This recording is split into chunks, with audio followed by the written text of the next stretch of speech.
Retour à Melbourne après la Chine. Là, je suis un petit peu enrhumé, mais du coup, j'étais dans une chambre de 8, mais tout seul. Genre, là, je tourne tout seul dans la chambre le matin. Et c'était au Space Hotel. Ouais, c'est pas mal, première auberge où on peut rentrer toutes ses affaires là-dedans, c'est incroyable. Mais là, ce soir, on part pour Sydney en train de nuit, mais pas couchette, hein, juste de nuit, pendant 12 heures. Donc voilà, j'ai bien hâte d'aller voir Sydney et après peut-être, mais ça c'est pas sûr, je décolle pour Perth. Mais à confirmer si je peux avoir un travail là-bas, voilà. Voilà, on part pour Sydney en train, je crois que c'est ce bolide, ça ressemble pas trop à un TGV. C'est pour ça que ça va prendre 12 heures de train, voilà. Allez, à dans 12 heures, il fera jour à mon avis, j'arrive à 7 heures du matin à Sydney, allez à toutes. Voilà, bien arrivé à Sydney après un train de nuit qui fut globalement assez long. Ça a duré du coup un peu plus de 12 heures parce qu'il avait du retard en plus.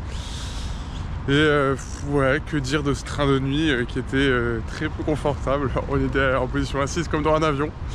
Sauf que personne n'est venu nous donner à manger. Donc bon, c'était juste long. Heureusement j'avais un petit tube avec de la nourriture dedans. Mais ouais, là je suis à Sydney, j'ai posé mes bagages dans une auberge. Et là on va aller voir l'opéra. Hein. Bon, j'ai pas de chance, il pleut. Enfin il pleut. Là il pleut pas mais il fait très gris et il a plu il y a quelques minutes. Donc on va voir ce que ça vaut Sydney, hein. Je vous redis ça à l'opéra. En vrai je pense que tu vas avoir une super vue de l'opéra depuis le pont là-bas. On va essayer de voir si on peut se retrouver là-bas. Je voyais des gens marcher donc je pense que c'est possible.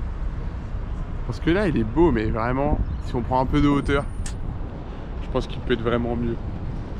Je cherche à aller sur le pont et j'ai un peu regardé sur internet ce qu'il y avait à faire dans les environs et il y avait ce quartier, The Rocks, à voir et honnêtement agréablement surpris, c'est assez paisible là. Moi, je pense qu'on n'est pas forcément en saison touristique haute, mais ouais le quartier, je sais pas, il y a plein de belles bâtisses. Ah là il y a un petit qui me fait coucou. Il y a plein de belles bâtisses. Ah, franchement ça tue, j'aime beaucoup. Ouais, la vibe du quartier elle est folle, c'est cool.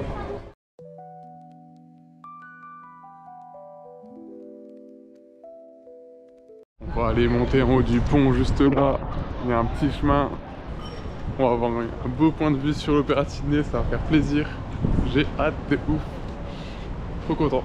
Je suis allé prendre un petit café juste avant parce que j'étais en train de mourir là. Les 12 heures de sommeil, enfin les 12 heures de train qui n'étaient pas du sommeil, ça pique, ça fait du mal. Mais là, la vue de l'opéra depuis le pont, ça me motive. Allez, plus grand chose à faire. Là c'est bon, je suis sur Harbour Bridge et c'est trop bien.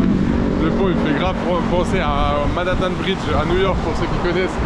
Genre des grosses routes juste à côté, bien grillagées, mais avec une vue totalement différente, avec la vue magnifique sur l'opéra de Sydney.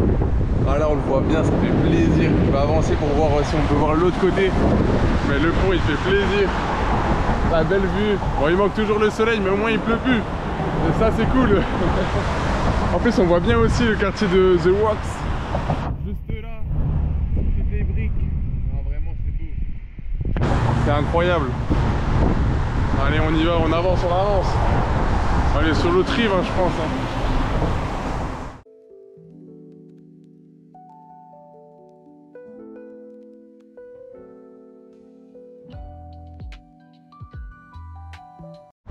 J'imagine qu'il faut quelques millions d'euros pour pouvoir vivre juste en face de l'opéra de Sydney avec une des plus belles vues je pense. Parce que tu as bien tous les arceaux qui sont là en face de toi.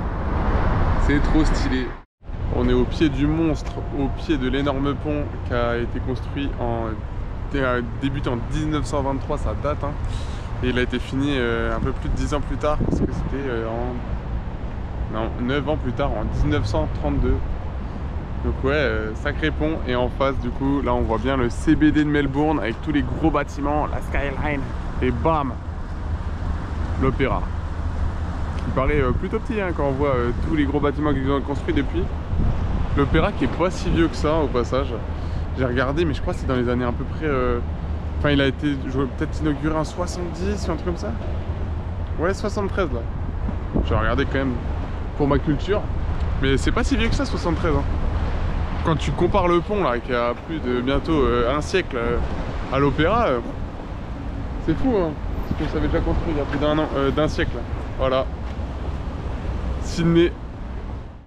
Incroyable, je suis à Bondi Beach. Bon, c'est la météo de Saint-Malo, mais c'est pas grave. La vue est belle, il y a de la vague. Drapeau rouge, jaune. Ah, le parapluie qui s'envole. Hop là, parapluie à l'envers, nouvelle mode. Hop là. Ouais, voilà, Saint-Malo. Voilà. Je fais 24 heures d'avion pour voir Saint-Malo. Voilà, arrivé aux piscines qui sont grave connues sur internet de Bondi Beach. Mais bon, on va pas trop aller en profiter, j'ai pas pris mon maillot de bain de la météo. J'ai pas trop prévu d'aller me baigner. Mais voilà, ça donne quand même envie d'aller faire un petit tour.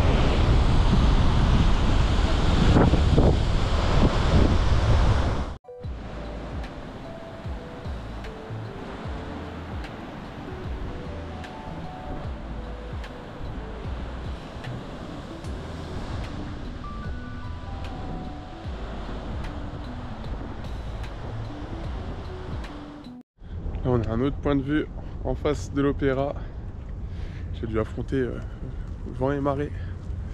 Enfin, surtout beaucoup de pluie ce matin. Mais là ça va, ça s'est calmé. Je reviens du ciel bleu. J'ai presque espoir qu'il y ait du soleil sur l'Opéra avant mon départ.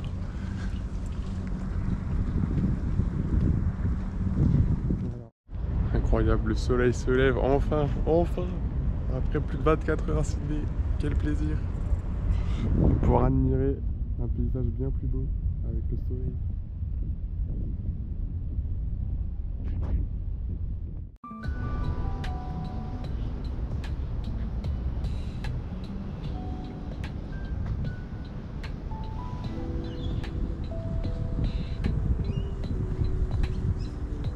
On se retrouve à Perth après Sydney, après une nuit dans l'aéroport.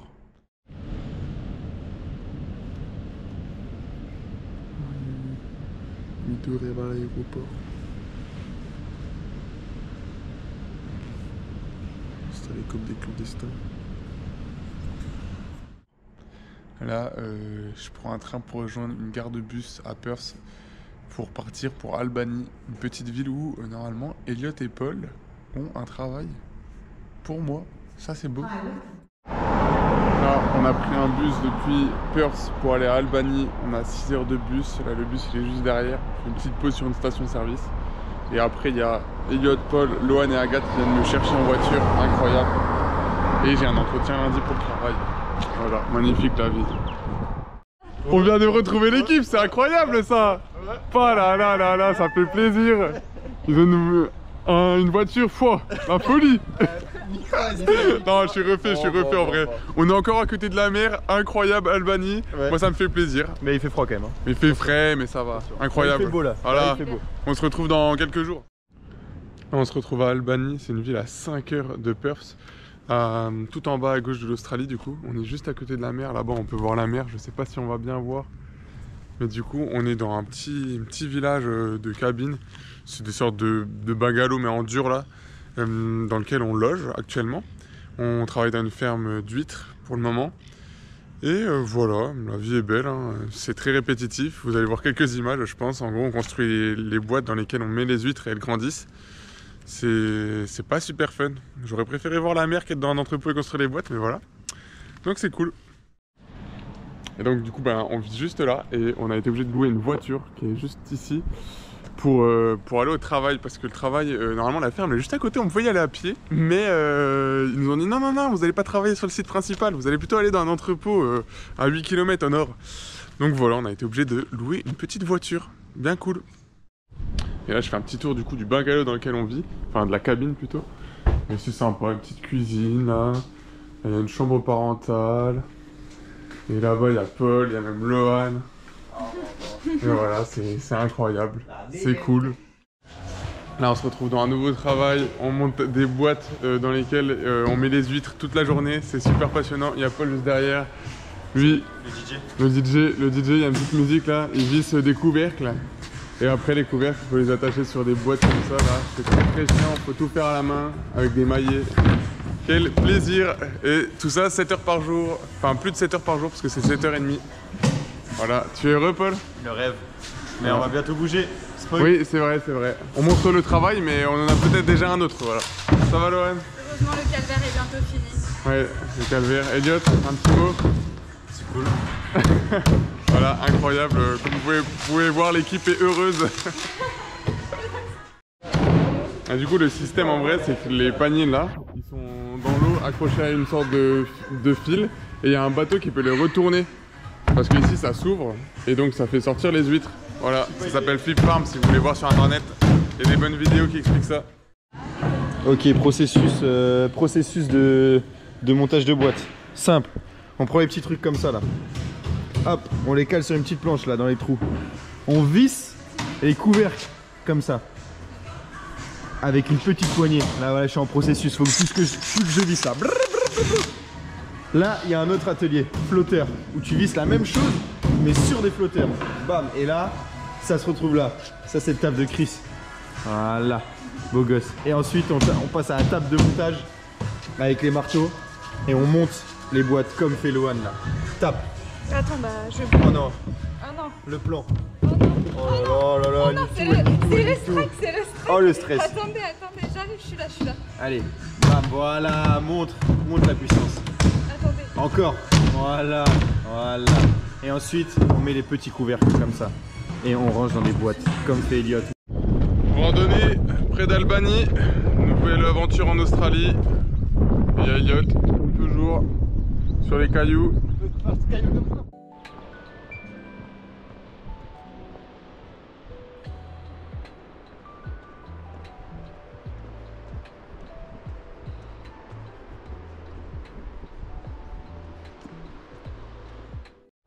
Là on arrive au bout de la randonnée. Je pense qu'il nous reste encore une petite demi-heure de marche. On va tout là-bas, vraiment au bout. On peut pas être plus proche que ça de l'Antarctique. On peut peut-être voir des pingouins, c'est totalement fou, on est super loin.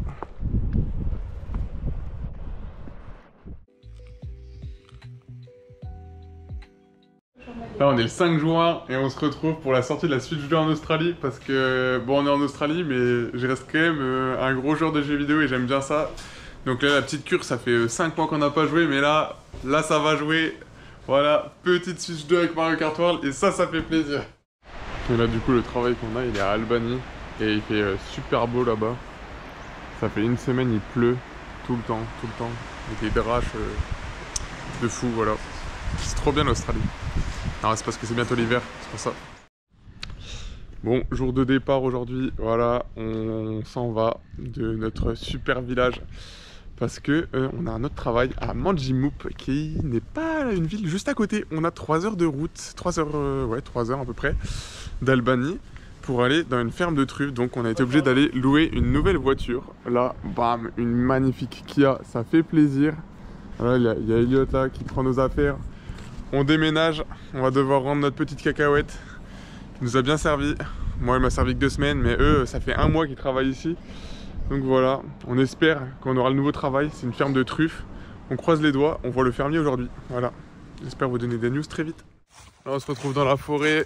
On est en train de ramasser des truffes à même le sol. Du coup, on marche dans des allées de chênes, je pense, qui ont été posées là exprès pour. Donc on se retrouve là comme ça, et là il y a des petites agros qui ont été posées par les gens qui ont les chiens qui reniflent les truffes. Et donc après nous on ramasse les truffes qui sont par terre, on gratte un peu le sol pour en trouver d'autres et voilà. Avec nos gants, dans la boue.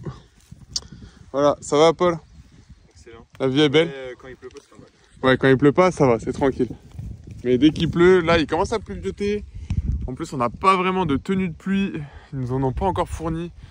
Mais voilà, on n'est pas toujours là, donc quand il pleut, on essaye de pas venir ici parce que c'est chiant. Là, on est au washing pour laver les truffes. Incroyable. Pas content. Voilà.